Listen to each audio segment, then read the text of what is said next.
Hi everyone, I'm Myron Silverstein, the creator of Piano Unlocked. I'm a concert pianist, and today I want to share with you how I sit at the piano, which I think you'll find really useful for your own piano playing. Make sure you subscribe to my YouTube channel and click on the bell icon to get alerts when I put new videos up. And make sure to subscribe to my email list at pianounlocked.com to get each new tip as soon as I put it online. Not only am I going to share with you how I sit at the piano, I'm also going to explain why I sit that way. Almost every piano teacher will tell you to sit a certain way, and to use your hands and fingers a certain way, and to do lots of things a certain way. But if you don't know why you're doing it that way, you're really only doing it because you trust your teacher's authority.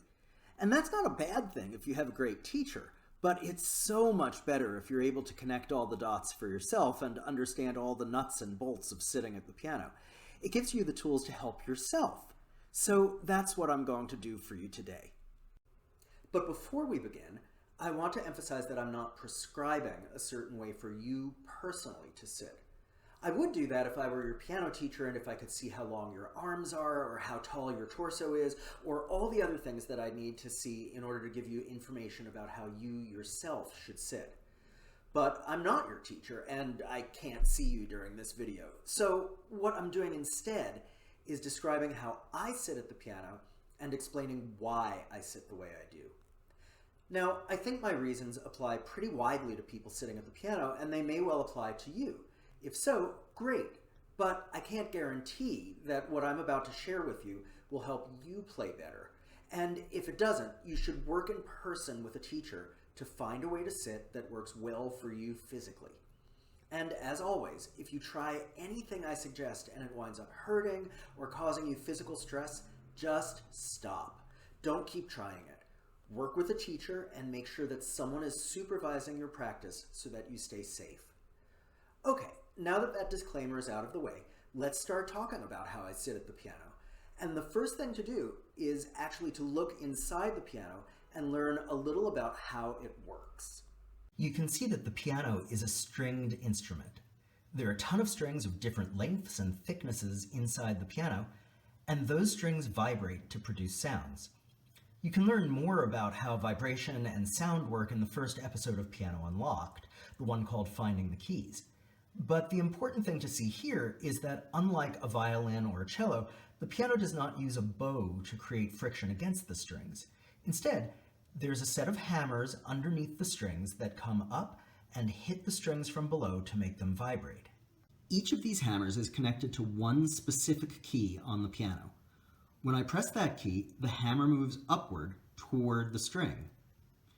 Except for on the extreme high end of the piano where the strings are very thin and the vibrations fade out pretty quickly, when I press the key, another piece of felt, called a damper, also rises from above the strings.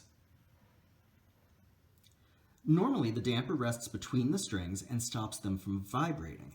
But when I press the key, the hammer strikes the strings, the damper leaves the strings free to vibrate, and the combination of those things lets us hear a sound.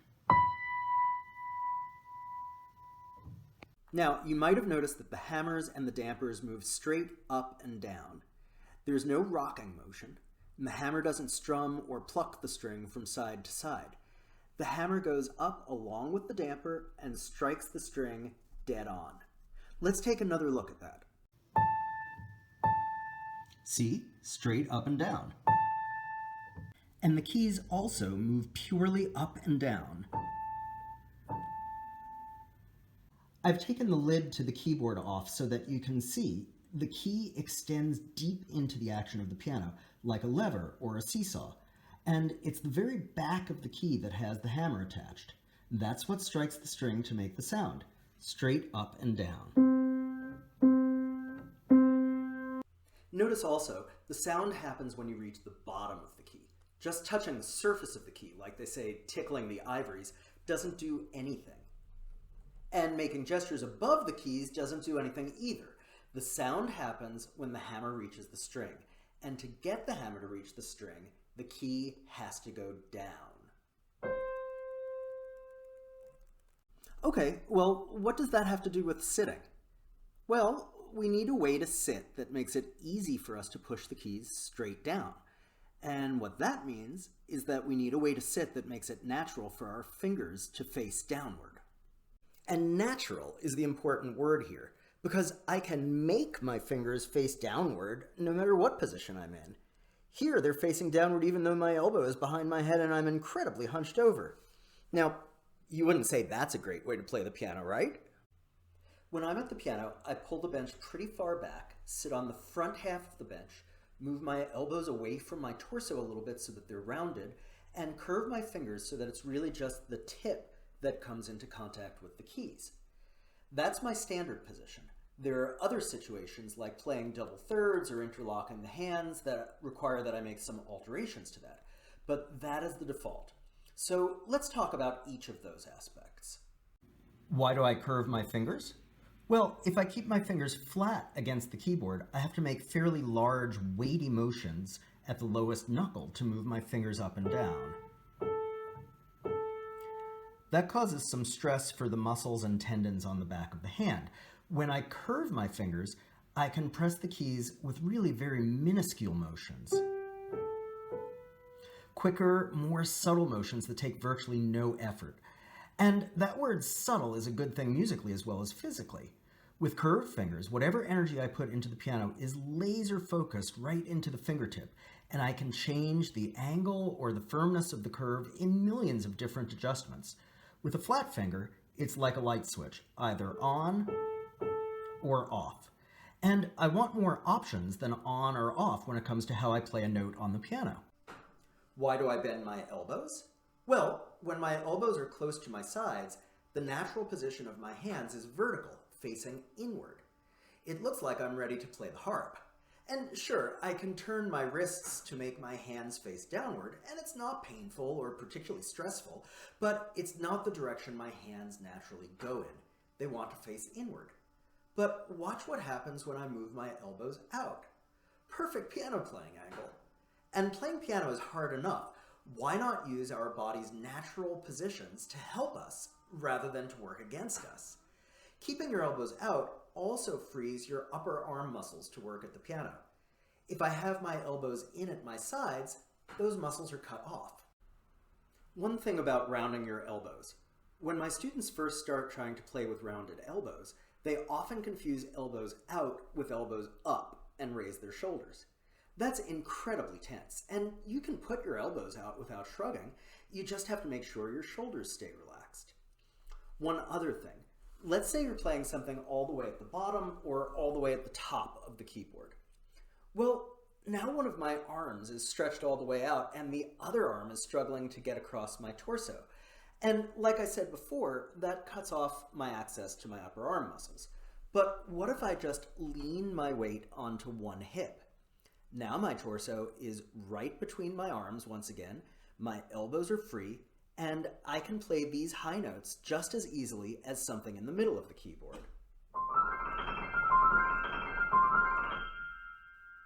Finally, why do I sit on the edge of the bench?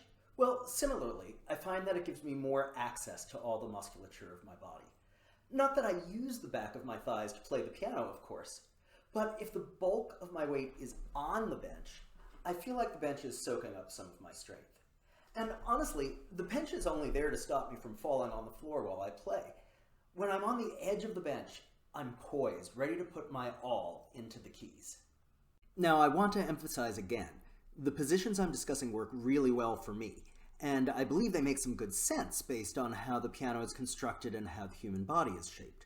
But they're not necessarily for everyone. I've had students with back problems who absolutely cannot sit on the edge of a piano bench. They need more support. And depending on how long your arms are or many other factors, even if you find that the basic ideas I've shared here work well for you, you're not going to want to try to make your body look exactly like mine when you play. It's your body. And what you do at the piano has to work for your body, not for mine. If you have a piano teacher who sees you in person or online, they can help you refine your position to suit your body. Most important, none of the positions I've demonstrated are meant to be rigid. If you try to hold your body in one position while you play, that's going to be very tense. There has to be room for subtle variation. The main idea is to use your body in a way that is most efficient, requires the least amount of effort, and works in tandem with the way the piano is constructed to provide the greatest effect. Just like I said earlier, I make some changes when I'm playing thirds or interlocking my hands. Why? Because I'm always using the position of my body to help me play the music. It's the music and the ease of playing that come first. I hope that what I've shown you in this video will help make your piano playing more comfortable and easier. You can find my other videos about piano techniques at pianounlocked.com/technique. Meanwhile, if you have any questions, please comment below this video. And if it would be helpful for me to work closely with you as you learn your music, please send me an email at myron@pianounlocked.com to set up individual consultation. Please make sure to subscribe to my YouTube channel and click the bell icon to find out when my next video is up. And also subscribe to my email list at pianounlocked.com. Until next time, happy practicing!